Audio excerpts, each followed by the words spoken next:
Good morning mga kaibigan at welcome po sa ating YouTube channel. Medyo matagal tayong hindi nakapag-upload dito sa ating YouTube at ngayon ay mag-upload back na po tayo. Dito po nga po tayo ngayon sa aking garden at matagal-tagal na rin din po ako hindi nagbablog ng mga gardening dito sa aking YouTube. But it's me, Lai, again. Ayan, nandito tayo ngayon sa aking taniman ng mga sibuyas. So itinanim ko po itong mga sibuyas mga kaibigan around April ng buwan ngayong taon 2025. Tinatanim po ang sibuyas dito sa Canada tuwing po ay season po ng spring kapag pwede nang i-cultivate ang mga lupa. At so far talaga ang ganda ng kanilang mga tubo. So andito yung aking mga sibuyas ba sinabi ko bawang? Sibuyas na kulay puti at dilaw, then meron din tayong mga red. So, ito pong mga sibuyas na ito ay kaya madami ako nagtanim nito kasi madami akong itinanim kasi gusto ko silang i-store. Gusto ko silang i-preserve para kahit winter na dito sa Canada ay meron pa rin akong mga magagamit. Kasi yung sibuyas, one of gulay talaga yan, gulay ba o prutas kasi bilog, na hindi po dapat mawala sa ating kusina kasi everyday po tuwing nagluluto po tayo, mapasabaw man o gisa, kailangan talaga ng sibuyas. At kapag mas marami po ang ating mga sibuyas o yung ating mga pampabango sa ating mga pagkain, ay hindi na natin kailangan mag-additional talagang maglagay ng sobrang daming pangpalasa dahil doon pa lang sasarap ang inyong mga pagkain. Ayan o, ayan o, may laman sila. Wow, sobrang ganda lang nito. So, at dito kapag lumaki na yung sibuyas na yan, ayan, lumalaki na sila at maaani yan sila. Gusto kong papag-anihin ko yung sibuyas, kailangan talaga naghigaan na talaga at nag-brown na talaga lahat ang lupa. So, dito naman nagtanim ako dito ng mga repolyo kasi para hindi masayang yung space dito kasi naglilikramo yung asawa ko, malawak daw yung aking nilalakaran o yung aking pathway dito. So ito naman yung ating mga sibuyas na pula. Malalaki ang variety ng sibuyas na pula na ito. Ayan. Ayan oh, ang lalaki ng kanilang mga bulbs sa ilalim. Dito ayan, may bulbs na sila. At marami din ako itinanim nito, bali apat na tawag diyan na plat. Ang problema lang sa sibuyas na pula na nabili ko ay infected po siya ng fungus. Kaya ayun, ang dami kong binunot. So binunot ko siya para hindi maghawa-hawa yung ating mga sibuyas. Yung po yung mga fungal disease po na tumatama po sa mga sibuyas na dapat talaga tinatanggal para hindi maghawa-hawa. At dito sa ating area na ito ay yung ating bawang. Dito nagtanim ako ng around 500 na bawang. At doon sa isa kong garden, nandoon yung isa kong garden. Ay, saan ba yun? Andun yung isa kong garden. Ang bawang ko po doon ay around nasa 2,000. So, bali ang bawang ko this year ay 2,000 plus. Plus yung sibuyas ko naman, ang dami din. Kita nyo ba yan? Simula dito, papunta doon. Lahat yan sibuyas. Kaya pati din ako na-overwhelm sa mga ginagawa ko sa aking garden.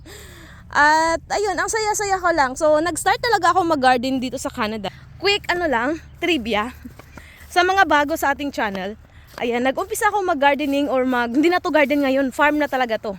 Inumpisan ko pala ito ng around 2019. So, nag-start ako sa 4 na puno ng kamatis, then 6 na puno ng sili, I think. Siling jalapenos. At ayun, nagustuhan ko yung pagtatanim na although sinusumpa-sumpa ko talaga to sa Pilipinas kasi sabi ko, hindi na ako babalik sa pagiging farmer kasi farmer nga kami sa Pilipinas at based on my experience doon, hindi ho talaga maganda. Kaya sabi ko, hindi na ako magpa-farm. Pero, nung pagpunta ko dito sa Canada, napagtanto ko na ito talaga yung aking passion, ito talaga yung nagpapasaya talaga sa akin at it give me life. English yun. Oo, yun yung bumuhay sa natutulog kong kaluluwa, ang pagtatanim. So meron na pinuputakti ng mga Japanese beetle kasi nga po ito ay organic at hindi ko ito lagi napupuntahan kaya hindi ko lagi nakikita na may mga Japanese beetle dahil syempre yung talong po at saka patatas almost magkakaparehas po sila ng mga disease na tumatama katulad ng mga Japanese beetle na yan. Ayan oh. Ayan, ganyan yung itsura nila. Ganyan sila, ganyan. Oh, ayan yung Japanese beetle na yan. Pero hindi naman ako na dito kasi kapag nagkaka-time ako, pinupuntahan ko dito, kinukuha ko sila. So, andito yung ating patatas. Sobrang daming patatas dahil mag-ipon tayo. Kasi nga, 'di ba sabi ko nga palagi kapag may itinanim, may maiimbak at kapag may maiimbak, may madudukot. At dito naman yung update sa ating mga sili. Ito po yung ating siling panigang, ito po yung ating mga bell pepper. At ito naman ay another kind of bell pepper. Sobrang ganda ng bell pepper ko dito kahit hindi ko ito napupuntahan. Kita nyo naman yan. Ang ganda ng puno.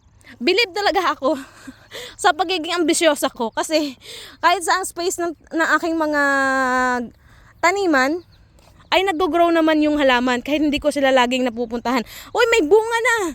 Uy, may bunga na yung ating bell pepper na long bell pepper ito at maanghang din siya. At dito, dahil syempre nga na-busy ako, hindi ko na nadalaw yung aking mais. Hindi kasi ako ganun kapanatik ng mais, kaya ayan, pinabayaan ko yung mais dito. At meron pa ako space dito, tatrabahuin ko yan kasi sayang. At dito naman yung ating mga carrots. Yan, hindi pa ako tapos naglagay na ako ng fertilizer sa ating carrots, kaya maganda siya. At ito naman, yung bading na ito, dapat talaga binubunot. Kasi hindi po siya magiging carrots, magiging bading siya, mamumunga at mamumulak. Mamumulaklak din magiging bunga. Yung magiging seeds niya. Yan, carrots yan dito. At naglagay ako dito ng dayami para mas makatulong na i-keep yung moisture ng lupa, hindi ganong matuyo. At the same time, hindi po tubuan ng maraming damo. So dito, hindi ko pa nga ito nadamuhan lahat eh. Ayan o. Yan.